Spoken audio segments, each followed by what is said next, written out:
What's up, everybody? Welcome into DodgerHeads, presented by DodgerBlue.com, part of the Medium Large Sports Network. My name is Jeff Spiegel, joined today by Blake Williams. And Blake, we're here to have a conversation that I think has been danced around, maybe a conversation we've been distracted about, but I want to have some space to talk about Mookie Betts. We're going to start with Mookie Betts, the offensive player. We'll move to Mookie Betts, the defensive player. But through 250-ish plate appearances, he's hitting 250 with a slugging percentage under 400, making him basically a slightly above average offensive player. The weighted runs created plus is down significantly from last year. It would be his lowest since 2017, second lowest of his career. He's 32 years old, so I think it's at least worth making space for this. So I will leave this open ended. But what do you make of 2025 Mookie Betts? I think there's a lot of things that have kind of gone into it. I think the natural decline as a player ages is probably there a little bit, but I still think the main thing is he came into the year sick. It brought his weight down, his strength down. He said it created some bad habits for him, so I think he's still trying to figure those out. And I know we're getting into fairly deep into the season. He has more than 240 plate appearances now, but when you create those habits, it can be tough to break out of them and figure it out. So I think that's the main thing there. His bat speed is down significantly because of that. I don't know if that's something he's going to get back. He's never really been a high bat speed type player, and it has been declining a bit throughout his career, but like it is a concern when he is getting older each year and the bat speeds do tend to drop over time. So is he going to be a 40 homer hitter again or close to that? Probably not. Can he still be a really good hitter, productive player for the team? I would say so. If you see a little less slog and maybe more average on base type player, like that's fine. He's going to contribute and be a good player. But yeah, it's hard to determine if it's really based on the age decline, natural thing that's happening to players, or if it's like really the illness that affected him. I lean more toward the illness side of things and still trying to break out of those issues. But I do think there is also some decline in power there as well. Yeah, and that's kind of what I'm hoping to put my finger on and to get your thoughts on. Last year, he finished as the 13th best hitter in Major League Baseball when it came to weighted runs created plus. If I ask you point blank, does he still have top 20 in Major League Baseball weighted runs created plus in him? What would your answer be? That is a good one. Off the top of my head, I want to say yes, but like if I actually went down a list and looked at all the hitters, might be a little more pushing no. And I mean, it's not necessarily a bad thing. Like you can be a top 25 hitter and still be really good, especially with the defense he's playing. And we'll get into all that. But yeah, I mean, just like when you're looking at his numbers, he's still squaring the ball up a lot. He has a good bat path, but he just doesn't have the power and the bat speed to kind of make up for that right now. Like he's just not hitting the ball hard enough consistently, which is a concern. Yeah, I was looking at, and one of the things you and I talked about, two numbers in particular, as it relates to him being 32, are his sprint speed and his bat speed. For those that aren't following these numbers, he's currently in the 32nd percentile for sprint speed, so bottom third of Major League Baseball when it comes to speed. And that's, by the way, a measurement of a player's top running speed expressed in feet per second in a player's fastest 1 second window. They measure first or home to first as well. Basically, he's one of the slower runners in Major League Baseball. When it comes to bat speed, he's in the 9th percentile. So 90% of the league swings the bat faster than Mookie Betts does. And as you and I have had conversations, Blake, offline about these two numbers, those are numbers that you've kind of keyed in on as concerning to you. Is that the kind of thing that you're looking at that makes you think that we're on beyond just looking at his age, but that we're on the decline phase of Mookie Betts, the offensive player? Yeah, partly. I think the athleticism overall has just really declined in him, and it's worked out okay at shortstop because I think he still has a lot of the quick twitch ability, but like his overall athletic profile is declining, and you're seeing that with the sprint speed and the bat speed there. And those are things that don't usually age well to begin with. I think Mookie's speed really started dropping after he had the hip issue in 2021. It's kind of kept declining since then. The bat speed is the bigger and more concerning one because it wasn't that bad last year. It wasn't great. He was slightly better, and even in 2023, he was closer to league average. So it's been kind of on the decline. I still think it might have something to do with the illness, but also like you can't fully use that as an excuse anymore, being 240 plate appearances into the season and considering his age. He's also like, he's 5'9". He's not a guy who's built to hit for power. It's kind of surprising that he's been a guy who has reached close to 40 homers multiple times throughout his career. So, like, I think all that kind of plays into it. And he might not have that same power throughout the rest of his career. And it's a little concerning there, but like I said earlier, he can still be a really productive player. He's still hitting the ball well enough to have a 274 expected batting average.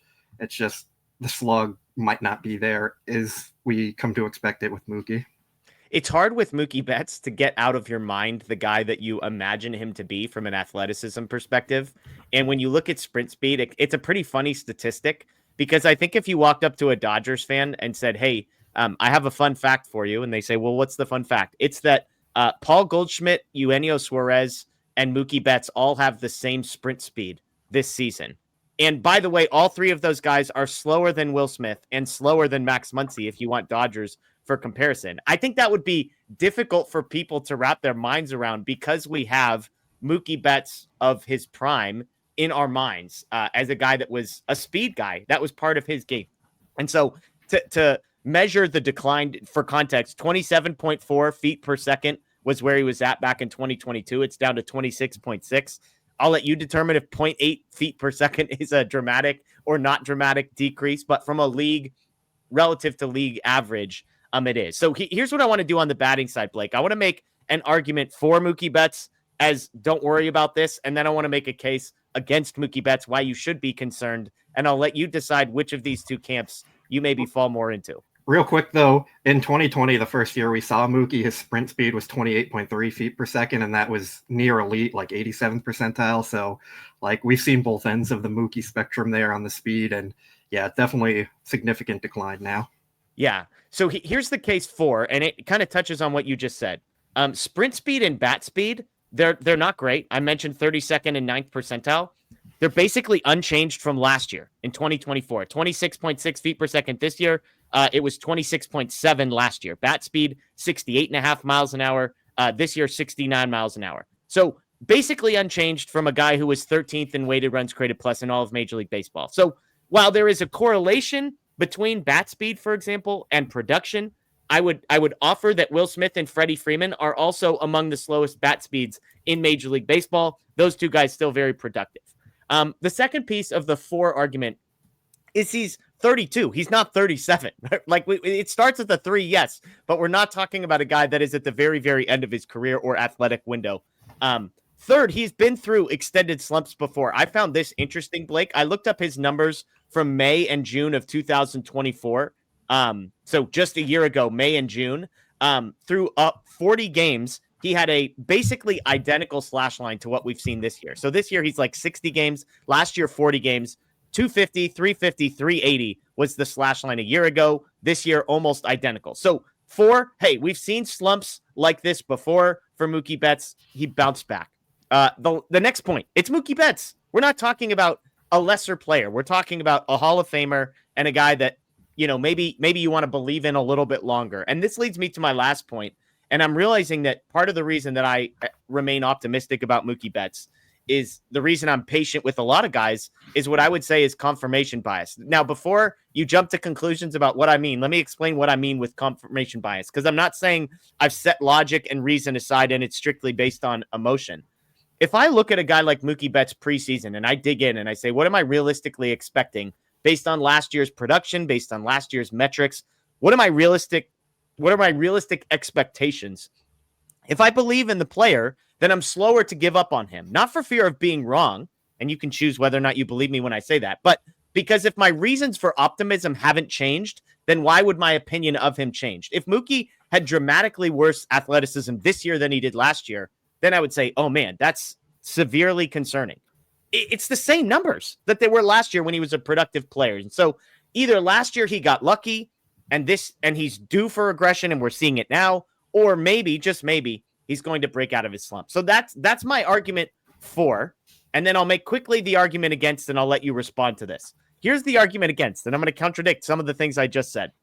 I mentioned how he struggled in May and June of last year. If you started a calendar on May 3rd of 2024 and ran it all the way through right now, That's 603 plate appearances, basically a full season's worth of time.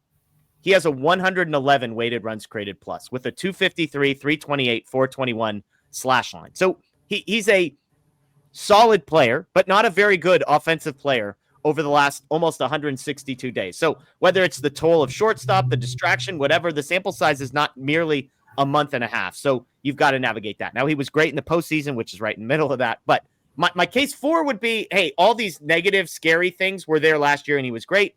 My case against Blake would be if you go back the last 13 months, we've seen an extended sample size of a guy who does not seem to be the guy that he used to be. So where do you land? Yeah, my pushback on your pro Mookie arguments would be when you're talking about his bat speed last year being comparable to this year. Last year, he was on pace to finish the year with 26 homers over 162 games. This year, has 8 homers so far of similar bat speed. His isolated power, which measures power, was 202 last year. It's 145 this year. In previous years, when his bat speed was about league average, he had a 272 isolated power, 264 the year before. So I think the power decline is definitely real. I think we can't kind of gloss over that part of it. And that's not to say he's a washed hitter or anything. He can still be very productive. I just don't think we're going to get that same power total. And when you're not getting that power, it's going to bring your offensive numbers down overall as a whole. So yeah, I do think it's a real concern. I'm not saying Mookie's a bad player or anything. I want to make that clear, but the power is definitely, I think, in a decline. So you're saying it's he's not bad, but he's not elite. He's maybe a tier below elite is where you would put him now. Yeah, I mean, I could see him being in the 120 to 130-ish weighted runs created plus range, and throughout his Dodger career, he's probably been closer to around a 150, 160 average. So still a really good player, but I just don't think we're going to see that top end elite Mookie Betts that we saw in 2020 to 2023 type player. Okay, I have a fun game I just thought of. I'm going to name a Dodgers hitter, and you tell me if Mookie Betts is better. You like Mookie Betts better or worse as a hitter than said player, okay? The Shohei Ohtani, easy, less than. Freddie Freeman, I'm guessing you like Freddie Freeman more than Mookie. Yeah. Okay, Will Smith. I like Will Smith better, but I also need to see that consistency in the second half before I'm really going to go that far as to put him ahead. So I don't know. I feel like that's kind of a toss-up depending on how Smith performs in the second half. Teoscar Hernandez. Teoscar more. The last one I'll give you is Max Muncy. I know this is going to shock people, but I think Muncy is the better hitter. Okay. I like it. To consider, last year, Muncy was 135 weighted runs created plus. Mookie was 141. So, I think they're a lot closer than people will give them credit for. And they're different. They have different games, too. Max Muncy's pure power kind of hitter. Mookie is the guy who's going to put the ball in play more often. So, I guess it's kind of a pick who you like more type profile. And that was kind of my point. When I say he was 13th in weighted runs created plus last year, that was with the diminished power that we had already seen. So I agree with you that I think the profile of Mookie Betts has changed, and he's not, going to go out and hit 39 home runs like he did in 2023. The question is going to be, can he augment that, which he did last year, with a lot of other stuff being better, the 370 on base percentage, the 490 slugging percentage, in spite of the power? That's going to be the question. So let's shift to the defensive side, because you mentioned the athleticism declining. What do you think of Mookie Betts, the defender, now? Obviously, he's playing exclusively at shortstop this year. So what do you make of Mookie, the defender? He has very much surprised me and proved me wrong. I think he has been great at shortstop. There's still some mistakes here and there, but that's to be expected from any defender at any position pretty much, unless you're like Pete Crow Armstrong in center field, who's just on a completely another level. So yeah, I've been very pleasantly surprised with Mookie, and I think the move to shortstop has helped him because, like we said, he doesn't have that same athleticism, and I don't think that would play up very well in the outfield. He's not a Gold Glove right field type player anymore. The acceleration is really bad for him right now, and I think just being at shortstop has really helped him kind of counteract that defensive decline. If he was in the outfield, you would be betting entirely on intelligence and sort of the mental side of the game, his ability to read baseballs, his ability to take angles. And, the arm is still there in some capacity. He doesn't have the arm of Andy Pages, but he also doesn't have the arm of Michael Conforto or Teoscar Hernandez either. So he's kind of in the middle of that group, it seems. But it sounds like you've landed on his best defensive position is in the infield. Would you still put him at second base if given the choice? Or have you seen enough from him defensively at shortstop to say maybe that was the right move all along? I think second base would still be his better position, but I'm fine with him at shortstop. And like considering the Dodgers roster right now, it makes the most sense to have him there. That allows Tommy Edman and Kim to play the outfield as well on days that they need him to. So I think it just makes sense to have him right there. And like he's played well there, so I don't really see any reason to push him off the position.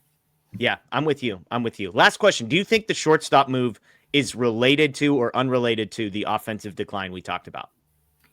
I don't think it's really that related because he's also had some really good stretches when he first started playing shortstop of hitting well there. And there is even some talk about how like it helped keep him more focused when he was playing shortstop and it was helping his offense out. So I don't really think so. I think we're so far past like him learning the position and having to work really hard on it every single day that it's not the cause for his struggles. I just think it's kind of a coincidence that you can say that he is a declining hitter, probably losing some power, and he also moved to shortstop at the same time. Like we don't really have any other historical data to back up that says like moving from outfield to shortstop when you're 32 is going to cause an offensive decline because it just never happens. So maybe there's some part of it that's affecting it. I just don't really think so. Yeah, no, I think it's interesting. Again, to put a bow on all of this, neither of us is saying Mookie Betts is a bad offensive player. Blake and I might use slightly different language. I still think Mookie is very, very good.